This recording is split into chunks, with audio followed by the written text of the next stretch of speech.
legend. Thank you very much. Again, I feel empowered by all of you, so we should all take credit. I got Hubert on Instagram. It says, hey Brian, could you mention the importance of meditation, self-care practices, and spiritual practice? Gratitude. Thank you, Hubert. You know what? Mental health is so important for our city. Most of us are struggling with mental health. Again, type in right now, yes, if you're struggling from your mental health. I'd like to hear from everyone right now. We've done entire episodes about how our younger generation is struggling with mental health, how self-harm is up, how suicides are up.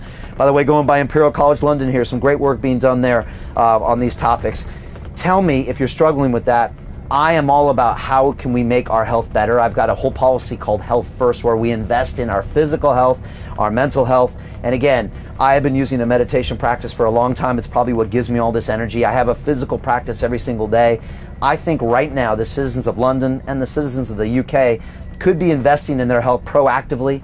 It would actually build our immune systems. It would probably help in times of pandemic. And yet we don't get that message from the mayor. I never see him talking about that.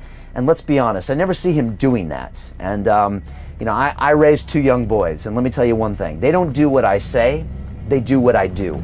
We need a mayor of this city that actually demonstrates he has a physical practice, that he has a mental practice, that demonstrates he's financially responsible, that demonstrates he can hold people accountable, that demonstrates he understands business.